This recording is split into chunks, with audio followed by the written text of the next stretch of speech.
Welcome to the Football Parliament podcast, your one stop destination for your football related topics, discussions, and opinions. Today, I'm joined with Vedant and Chirag, and we're going to be discussing the Euro 2020 groups. Vedant and Chirag, what do you all think of the Euros so far? Definitely one of the best competitions. We rate Euros very highly because we see the best of the football, the best of international football games, and that it is living up to the expectations according to me.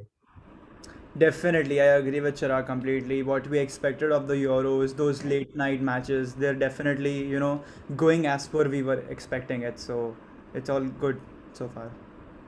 I think all of us and the viewers sat and saw every match, didn't miss a single one because of all the excitement. So today we'll be talking about the groups in the Euro 2020s, and at the end we might even tell you the predictions that we had made and where we would have gone wrong. So starting with Group A, we have Italy who finished first, Wales who finished second, Switzerland who finished third, and the one to bow out from the group, Turkey. So Chirag, what are your thoughts on this group? First of all, everyone is in love with Italy now. Everyone did not predict Italy to go this good because they are one of the best teams in the competition right now, better than the teams in the group of death as well. They are performing at their utmost best, and definitely one of the surprises of this group is Turkey. Everyone had their Turkey as their dark horses. Not me, definitely, but obviously Bale and his team, Wales, have shown why all the players are rated very highly and definitely have taken the spot very neatly. I think the game that was Italy versus Wales, the Wales versus Turkey, that was the game which defined the whole group. Italy was never stopping, and definitely Wales got the better of Turkey and are in the next stage of the Euros. That's very nice. Who do you think is the standout player in this group amongst all the teams? In this group, Yeah, see, one standout uh, player. it is very difficult to name one player for Italy according to me right now because the way Italy has been performing, it's far too beneficial. Like the last game they played, all the scorers, not just one or two scorers, everyone is scoring. And the fun fact is they are not conceding goals. I think they have three clean sheets in all the three matches. So that is something very good from their defense. We know Italian sides are known for their defense. But this time, according to me, it has to be the midfield that has won for Italy and their player, Locatelli. He's being talked about all over the internet, all over the Twitter, all over the Instagram, that he is one of the rising stars. And according to me, he has shown by he is one of the best. That's an interesting take on it. So we move on to Group B with Belgium finishing first with 3 wins, Denmark finishing second, Finland finishing third, and the one to bow out from this stage is Russia. Vedant, what are your thoughts on this group? This group was, I shouldn't be exactly saying competitive, but slightly competitive as compared to some of the other groups we could clearly see. Belgium clearly, bossed this group, and probably their best player was Romelu Lukaku, as we expected him to be. There was this surprise which we got from Denmark after the first game, which we saw where Christian Eriksen collapsed during the match. After that, I don't exactly know how to say this, but Denmark kind of got that fire inside them that they have to do it for their teammate, Christian Eriksen. They had a lovely performance against Russia. That was probably the match for me in this group. It was 1-4. Poulsen, Christensen, etc. They scored wonderful goals, and apart from that, even in Denmark versus Belgium, where we thought that Belgium could easily get the win here, but Kevin De Bruyne had to be subbed on to actually, have that moment of magic and rescue Belgium from No, Denmark. I'll just So this mention was one more thing. This was the group where we saw football winning. It was not about a team winning, yeah. it was not about a player winning, it was where football won. First of all, appreciation to the referee, to the both the teams on the pitch in the Denmark versus Finland game who handled the situation very well. Then the medical staff took the responsibility, and we know Christian Eriksen is doing good now. We do not know how long will it take for him to come back to the pitch, but definitely when Denmark qualified as the second position in this group, we know it was the victory of the football, and it was nothing to lose about. Yeah, definitely. I agree with Chirag. And apart from that, now going to Russia, I think it was kind of a surprise. We actually expected, I in general expected Russia to either finish second or third, but they're out of the Euros, World Cup quarter finalists, and they're out of Euros. They won't have a spot. And apart from that, Finland, we expected them not to qualify, but somehow they've gone through with scoring just a single goal in three No, matches. I don't think So Finland is through. Is Finland through? Finland Finland is are third third. in place with one goal through. Yeah, so they are not the Yeah. best third team. They are also crashing out of the Euros. No, the third team What? also plays as well. No, no, no, The no. third team also plays. Only the four best teams from the top six groups only plays, and it is not in the top four teams. I think Finland is going out, and one more team is going out. It's with Slovakia. Finland and Slovakia are leaving this group, leaving alongside the Oh fourth, yeah, fifth, and That's sixth. yeah, interesting. yeah. I That's completely forgot. In that round of 16, you've got four teams from the third positions and the remaining The first and best second fourth teams. or Yeah, third I teams. actually Yeah, forgot. My bad, my bad. I actually no forgot this. worries, no worries. So moving on to So Group C, there is Netherlands who finished first with 3 wins, Austria finishing second with 2 wins, Ukraine finishing third with 1 win, and the one to bow out from this group is North Macedonia. So Rishabh, I what's your think take? I Yeah, honestly this group was very entertaining from me for start to finish. I think we all kind of expected Netherlands to finish first. They've got a very very good team. Memphis Depay, Klaas-Jan Huntelaar. You have the likes of Frankie De Jong, Jorginho Wijnaldum, and I think the keeper is Silesen now. If I'm not wrong. yeah, yeah, yeah, yeah. yeah, Yeah, Silas. Yeah. yeah. Citizen. So this was a team where they knew that they were going to win it, and they did win it very comfortably. Austria did also have a decent group stage games. They weren't exactly the best. It was just that David Alaba assisted quite a few of the goals. They scored 4 goals, and they Talking actually got about scores David for Alaba, that. sorry to just cut you in. David Alaba has created the most big chances in Euro so far. He's created 8 big chances. 8 big chances, yeah. For me, honestly, in this group, the biggest surprise was Ukraine and the way they fought. I absolutely loved Ukraine from start to finish. The first match was the Netherlands, and they lost by just a 1 goal margin. Then playing Austria and North Macedonia, they completely bossed them. Against North Macedonia, they did have only a 1 goal, which was given by Neil Forsberg in a penalty.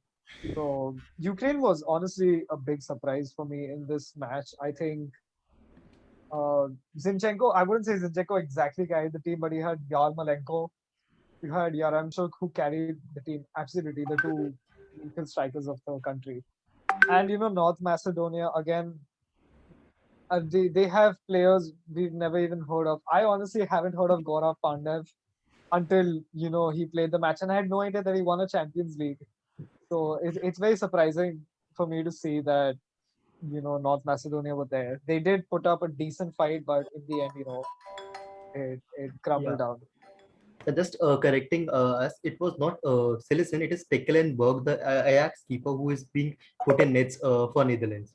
And I remember the Netherlands-Ukraine game, like one of the best matches it has happened in the Euros, as I might say, one of the biggest matches. And Wijnaldum, that guy, like PSG has got a baller with them now, to be honest. Oh, 100%. So Yeah. moving on to Group D, my favorite group because of England. England finishes first with 2 wins, 1 draw. Croatia comes second with 1 win, 1 draw, and 1 loss. Czech Republic with the same record coming in third, and the one to bow out of this group is Scotland. So I think maybe I'd like to talk about this group and then give you all the rest of the groups because honestly, England is so disappointing. England was so disappointing in this group stage. They were absolutely terrible. Raheem Sterling scored 2 tap-ins, and we all went crazy, because we're England fans. But this is not the best performance England can put up. England finishing first again, not a surprise, but the way we played, I kind of expected us not to finish first. I think some changes have to be made, most notably starting Grealish and Sancho at the same time, not starting them at separate times, letting Bukayo Saka, letting Phil Foden play.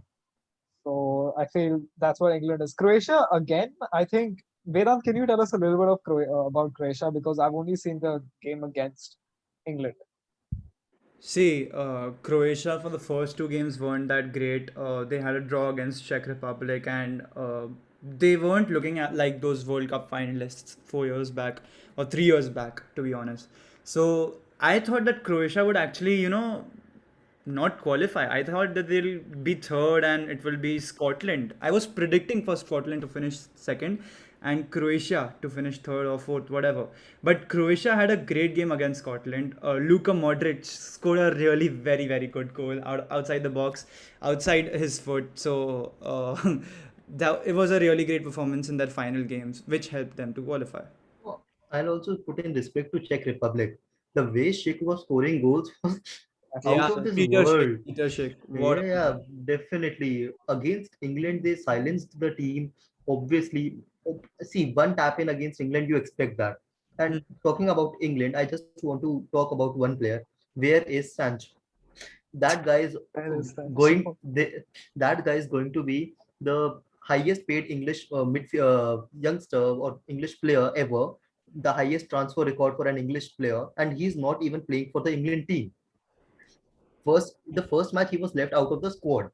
I don't know. Third match he came for 10 minutes and he was so eager to get on the pitch. I could see that he just wanted to be on the bench. What is Southgate doing? I do not know.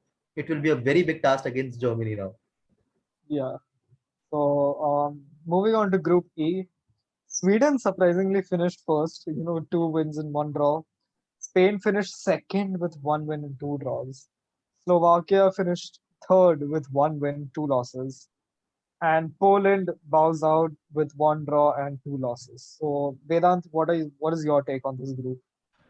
See, there's a big surprise here. First being Spain. What a lot of football pundits and journalists said that Spain only know how to get the ball from the left to the right flank, and apart from that, they don't know how to score goals. Even inside the box, they're just passing and passing and passing. But yesterday, they put up a statement of intent against Slovakia where they thrashed them, hammered them 5-0. I saw this game, and there was literally Spain had the ball. They had around 700 passes. Not a big thing for the Spanish national football team, but still 700 passes in the game. So apart from that, I don't really know what to say. Sweden finished first, surprisingly, as Rishabh said. There are great players in Sweden at the moment. One being Alexander Isak, who has caught the eyes of many football clubs. Apart from that, Slovakia finished third, and Poland somehow, even while having the best goalkeeper in football, right? Sorry, best player in football right now, and top 10 goalkeepers, or I should say top 7, whatever, goalkeepers in football right now, they finished fourth. And there was an own goal by another Juventus player. No, also talking about one player, Morata is back. Yeah. Back to his missing form. Yeah, The way he was missing, back to his we do not know. I do not remember he is putting any ball in the net. He is missing from the 3 yards. He is missing from 5 yards. What do you want? He misses a penalty in the last match. And also something unfortunate happened for Slovakia is if they would have lost by just one goal or if they would have scored more goals, they would have still be in the contention to qualify. They just got thrashed due to the goal difference that they had, and it was -5, Yeah. conceding 5 goals on the last day. That Yeah. was too cruel for them, according to me. Yeah. Uh, Yeah. yeah. So moving on to the Before, last group, before I we think move the on group. to the next group, I'll just like to pinpoint one more thing that Luis Enrique, he's starting Alvaro Morata game in and game out ahead of Gerard Moreno. Now, I don't really understand why Gerard Moreno isn't starting. He's got somewhere around 32 goal plus assists in 2021. So, But Moreno is starting on the wing now. Last 2 games he no, started on the wing. last game he did, but his natural position is a striker. And if you looked at the first 2 games, he didn't start. He barely had like 5 minutes on the game. That's an interesting thing. Now moving on to I think the group which excited all of us when the draws came out, the group of death, as it's called. France topping the group with one win and two draws. Germany coming in second with one win, one draw, one loss. Portugal coming in third with the same. And Hungary being the team to bow. So Chirag, why don't Yeah, you just tell us about this? let me flex first of all. No one was rating Germany, and I was the only one predicting Germany to get better of Portugal. I rated Germany. I honestly rated Germany. No one in the predictions. We'll do that predictions review, and I was the only one hooting for Germany. Many of us even placed them at the third last team to qualify. And first of all, respect to Hungary. The way they have fought, according to me, first of all, 85 minutes they held Portugal for a nil-nil, and they just got a goal scored from a deflection, and then everything went wrong for them. Then they played 1-1 with the world champions. Definitely one of the best games that Hungary can ever play. And for the last, I would say 80 minutes, they dominated Germany with the goal difference. But at last, Germany got the better of them and are qualifying. So respect to Hungary getting 2 points, because none of us even predicted them to score a goal, and they are getting 2 points from this group is massive. And now moving to Germany and Portugal and France. Definitely France deserved it the way they played. They defeated the best two teams, I would say. Not defeated the best two teams, but got the better of the all the rest of the three teams. Germany, surprising to all of us, played very well. Robin Gosens is a real baller for Germany. Kai Havertz is putting in goals. I also don't know how he is putting in goals. Thomas Muller is playing one of the best games he has ever, one of the best competitions he has ever played. Now, what has wrong? What wrong has gone with Portugal? I don't know. Like, The defense. The defense for me. It's not The defense. exactly the defense. I feel that the team is not gelling in well. I mean, if you look at the names on paper, they're really a I very. told you, Vedant. Vedant, I told you. This was my exact line that big players do not gel up well. Yeah, yeah, yeah. That is And that's happening. exactly what has happened with Portugal. I mean, I strongly believe that what they do exactly is they pass in the ball from tight spaces. Ronaldo makes the run ahead, but the ball again goes back. It's same that's happened with Juventus, that they make in the balls from tight spaces, but ultimately when Ronaldo is up front waiting for the ball goes back. No, and You're we getting are what talking I'm about trying to say. individual performances. I want to talk about one individual performance, one Ballon d'Or contender for Man City fans, Ruben Diaz. What is wrong with him, Rishabh? Match was just very unlucky for Portugal. I don't think it was on Ruben Diaz at all. That own goal Not was very completely. unlucky. The Yeah. own goal was completely not on him. I think Rafael Guerrero scored the exact same own goal as he did. It's horrible that it was a deflection that went in, but it's I don't blame Ruben Diaz. I only blame him for the fact that he let Germany score two goals which they scored that match, and letting France's Karim Benzema score. I think probably one of the best goals I've seen yet. He was just running through the entire defense and just like putting it in from the post. I don't I think it's the best goal you've seen yet. I mean, Peter Schick, it's one But of them. but It's one of them. but It's one of them. definitely one of the best assists we have seen from yeah, Paul Pogba. best assist, 100%. definitely. But I don't think it 100%. was that tough of a goal to score. I mean, No, it no, was no. a The pretty angle was very difficult I to mean, when you angle complete was run one. against difficult, Ruben but Diaz, Pepe, I mean, I might and be wrong, Rafael but Guerrero, Benzema does this week in and week out for Madrid, so I don't know. yeah. So Yeah, Yeah, apart so from and that, yeah, Rishabh, that's talking about Rishabh, Rafael Guerrero and Ruben Diaz. Rafael Guerrero isn't the best center fullback in world football. Ruben Diaz apparently is the best defender in football world. So the criticism is naturally going to be towards him and not Rafael Guerrero because he's the best 100%, defender 100%, and apparently. that's because currently right now, when you think of the top 10 defenders in form right now, or at least the ones who are playing, I think Ruben Diaz has to top that list. top three. Yeah, exactly. He has to Top top the list three in according this to me. world, Ruben Diaz tops the list. So Yeah. the Unless you criticism are, will be on him. yeah, definitely, The because that is the criticism will reason. be. And Again, we like have I to said, say, not on the same level as Virgil van Dijk yet. Or Sergio He's yet to Ramos. prove Or himself. Sergio Ramos. Also, Sergio Ramos is a legend. Yeah, I find that, him to be one of the I best feel happy now. centre backs right now. but he's not But playing. That's done. so yeah, that is our Euro group stage review. Were any of your predictions wrong though? I'm very curious to see because you guys did. Yeah, we definitely will have a video about that. I'll just ask you guys who was the overall your best player from the Euros as of now, and one of the best goals you have seen, because we have seen number of screamers as right now. So who Yeah. has been your best player from the Euros till now? Rishabh. My best player from the Euros right now. Good stuff. And the best I team as well.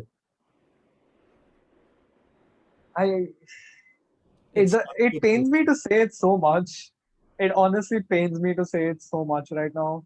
He's gonna But say Paul Pogba. Kai Havertz, Kai Havertz? Havertz for me is probably he's so good for Germany. He's so good for Germany. It pains me to say it so much. Also, Sane did He's not perform the absolutely level. phenomenal. He was not Sane getting has support from yeah, Sane and Nabri. Yeah, and it's absolutely phenomenal. And Kai Havertz is not even playing in his original position, and that's what makes it all the more surprising. But the overall best performing team, I would say honestly, when I look at the group stages, um, I think it's Belgium. I think it's Belgium. With the rank number one. The defense is a bit shit. Not gonna lie, but they are still absolutely But the beast of try a of team. Hazard, De The Bruyne, and trio of Lukaku is Romelu very Lukaku, Aiden Hazard, and Kevin De De Bruyne. Bruyne, De and Bruyne. you're being assisted with somebody like Nasser Chadli. You've got Elements, Torgan Hazard playing. You've got Unity Elements playing. It's absolutely banging. And Courtois in Thibaut goal. Courtois and goal. Exactly. You're bound to Definitely be the top three best keepers in the best world team. right now. Vedant, That's your a take. great. See, I, for me, yeah. the best player, I don't know about Kai Havertz. I haven't seen much of Germany, but I have seen much of France, and I'd actually go for Paul Pogba. With the passes he's put in, he's definitely the best player for me at the moment in Euros. Then talking about the team, I think it is clearly Italy. I'm literally in love with them. The way they play, completely dominating the game, scoring goals. They didn't concede any. They scored 7 goals so far, and it's like you don't know any player who's gonna score for Italy. It's like coming from everywhere. Locatelli is scoring, Pessina, Cero Immobile, etc., etc. So Italy for me. What about you, Chirag? Oh, see, definitely, I'll just put some worth mentioning point in Netherlands. That team has proven me wrong. I was predicting them to be the underachievers this year, but definitely the way they are playing, Depay, Wijnaldum, obviously great. But according to me, the best team was Italy in these stages. First of all, they had a group a bit easier than the other teams, but definitely the way they played, no one expected them to play this way, scoring 7 goals, conceding nil. And best player, according to me, it has to be Kai Havertz, I must say, playing in the group of death against the best of the defenders, against the Ballon d'Or contender, Ruben Diaz, getting the better of him twice now. Definitely. Uh, and one more player, talking about Ballon d'Or contenders, Manchester United fans feel Bruno Fernandes should get every award in this world. What is he doing? I do not even find him on the pitch this year. He hasn't played enough, so it's a debate for another day. But No, no, also he has another played all the question. I matches. think okay. I think a question that I kind of do want to ask is, what team disappointed you the most? Which team disappointed me the most? I An think I interesting would take. personally, I'll go for Portugal. as an yeah, as You an England fan, I was I extremely disappointed with the way we played. Yeah, But exactly. You have to go I'm with England. it, I mean, No, one team that disappointed me definitely was Spain. The first two games, and rather more than Spain, Luis Enrique disappointed me. The team he was putting in, the formation he was playing, I did not predict this way that Spain will be going. They just grabbed, I would say, into the group stages because at one stage they were out of the group. yeah. yeah. So really am not a fan of Spain as of now because everyone rated them very highly, and not Portugal because I rated Portugal will not go far this year. See, I'm going for Portugal is because of the players they had, and Chirag went completely correct here that they aren't gelling in well. Probably they might in the upcoming stages. Talking about Spain, I actually knew something like this was gonna come because if you look at their World Cup qualifying matches, they actually are sometimes finding it hard to score goals. So I'm not really, surprised here. So I think that's it from our video from the group stage review. So guys, please make sure you like, comment, and share. We are reaching the goal for 300 subscribers and more. So please do subscribe if you have not subscribed as of now. Till then, peace.